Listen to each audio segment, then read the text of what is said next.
வெளிவந்த மெட்ராஸ், கத்தி ஆகிய 2 திரைப்படங்களும் ஹாலிவுட்டில் மாபெரும் வெற்றியை பெற்ற திரைப்படங்கள். இந்த 2 படங்களின் வெற்றிக்கு முக்கிய காரணங்களாக பொதுவாக ஊடகங்களில் கூறப்படுவது நல்ல அழுத்தமான கதை மற்றும் திரைக்கதை என்பதுதான். எனவே இந்த படங்களை இயக்கிய ரஞ்சித் மற்றும் முருகதாஸுக்கு பாராட்டுகள் குவிந்து வருகிறது. இந்நிலையில் இந்த 2 படங்களின் கதையும் தனக்கு சொந்தம் என்றும் தனது கதையை இந்த 2 இயக்குனர்களும் திருடி படங்கள் எடுத்து கோடி கோடியாய் சம்பாதித்துள்ளனர் என்றும் திடீரென ஒருவர் குற்றம் சாட்டியுள்ளார். அவர் பெயர்தான் கோபி. சார், நாங்க தூர்தர்ஷன் வரோம் சார். ஒரே ஒரு இன்டர்வியூ கொடுங்க சார். வணக்கம், நான் கதையாசிரியர் கோபி பேசுறேன். யாரா நீ? கூட்டத்துல ஒருத்தர் சார். ஓ, கூட்டத்துல ஒரு இந்தியாவுக்குள்ள வந்து பௌத்தம் வளர்ச்சி அதை பற்றி பேசுறேன். பல்லவர்களை பற்றி பேசுறேன். காஞ்சிபுரத்தினுடைய கடைசி மன்னர்களை பற்றிலாம் நான் பேச ஆரம்பிச்சேன். நான் முழு நேர அரசியல்வாதியா இருக்கேன். நிறைய புத்தகங்கள்லாம் எழுதியிருக்கேன், பார்த்திருக்கேன். கோபி, நீங்க அவசரப்படாதீங்க. அஜித் கிட்ட பேசியிருக்கிறோம். எந்த படத்துக்கு? இந்த என் கதைக்கு சத்திய சோதனை. அதை பேஸ் பண்ணி தான் நான் வந்து மூத்தகுடின்ற பேர்ல ஒரு கதை சொல்றதுக்கு விஸ்வசுந்தர் கம்பெனிக்கு போனேன். இவன் பிரில்லியன்ட் சார். நாம இவனை கிண்ணோம்னா பல வெரைட்டிஸ்ல சீன் கிடைக்கும். பேச்சு கொடுங்க. அதுல குறிப்பாக ஒரு தலித் சினிமா பண்ண வந்திருக்கேன். ஒடுக்குமுறைக்கு உள்ளாக்கப்பட்ட இஸ்லாமியர்களை பற்றி இங்க யாருமே பெருசா படம் எடுக்கிறது இல்ல. நான் இன்ன வரைக்கும் இஸ்லாமியர்களை பற்றி திருடர்களாக தான் இங்க சித்தரிக்கப்பட்டிருக்கிறாங்க.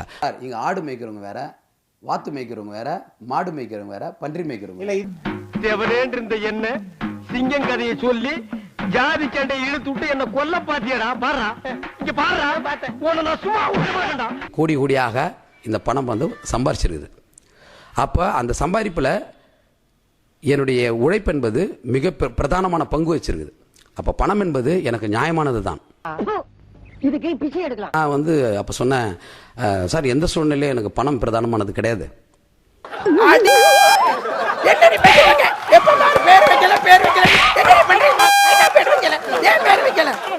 அதே மாதிரி விஜய் ரசிகர்கள் போன் பண்ணாங்க. ரொம்ப நேர்மையா அவங்க என்ன அணுகுனாங்க.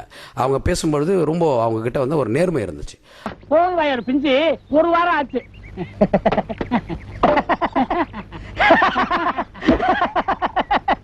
அரசியல்ல இதெல்லாம் சாதாரணமாப்பா. கை தட்டுறாங்க, எல்லாரும் ரசிக்கிறாங்க. அந்த என்னுடைய முக்கியமான நான் உருகி செஞ்ச காட்சிகளை வந்து இன்னொருத்தன் வந்து ரசிக்கும் பொழுது நான் ஒரு அனாதை மாதிரி உட்கார்ந்து படம் பார்த்துட்டு இருக்கிறேன். ஒரு நல்லவனுக்காக நான் உயிரை கனவா? கனவுல நம்ம தியாகம் பண்றோம். தான் வந்து நான் வந்து புத்தரை பற்றி ஒரு ஸ்கிரிப்ட் பண்ண வேண்டிய ஒரு தேவை வந்துச்சு. ஒரு நண்பர்கள் வந்து புத்தரை பற்றின ஒரு லைஃப் ஹிஸ்டரி பண்ண போறோம் அப்படின்னு சொல்லிட்டு என்ன வந்து கேட்டாங்க. அண்ணே, நீங்க பெரிய ஆளுண்ணே. உனக்கு தெரியுது, நம்ம ஊர் ஜனங்களுக்கு தெரியலையே. இதெல்லாம் நீ போய் சொல்லணும்டா. இன்னைக்கு கூட அவங்க வந்து எனக்கு ஒரு ஓப்பன் ஆர்குமெண்ட்ஸ்குள்ள அவங்க வரட்டும், என் முன்னால வந்து பேச சொல்லுங்க. இன்னைக்கு பௌத்தத்தை பத்தி என்கிட்ட பேச சொல்லுங்க. இன்னைக்கு இதே பௌத்தி தர்மத்தை பற்றி பேச சொல்லுங்க. ஐயோ, கடலுக்குள்ள ஒப்பன் அண்டு வரத்து தின்னுட்டு இருப்பான். அவங்கிட்ட கேடு பதில் சொல்லுவான். பதில் சொல்லுங்கண்ணே. கூறு கிளட்டி மிதிச்சு போடுவேன். பிரமாதமா பண்றீங்க. 2வது படம்லாம் நீங்க ஹாலிவுட்ல பண்ணுவீங்க. பிரமாதம் பா, வாய்ப்பே இல்லைங்க. தமிழ் சினிமாவில் இப்படி ஒரு ஆள் கிடையாதுங்க. என்னம்மா இப்படி தப்பு பண்றீங்களம்மா? என்னம்மாச்சு? இதேபோல் தன்னுடைய இன்னொரு கதை கருப்பர் நகரம் என்ற பெயரில் படமாக்கப்பட்டது என்றும், ஆனால் எதிர்பாராத சூழ்நிலையில் அந்த படம் பாதியில் நின்றுவிட்டதாகவும், அதே கதையை கொஞ்சம் கூட மாற்றாமல் ரஞ்சித் மெட்ராஸ் படத்தை எடுத்து விட்டதாகவும் அவர் குற்றம் சாட்டியுள்ளார். கோபி 2 இயக்குனர்கள் மீது சட்ட நடவடிக்கை எடுத்து வருவதாகவும், தனக்கு கண்டிப்பாக நீதி கிடைக்கும் என்று நம்புவதாகவும் கூறியுள்ளார். இவர் கூறுவது உண்மையா என்பது நீதிமன்ற தீர்ப்புக்கு பின்னர் தான்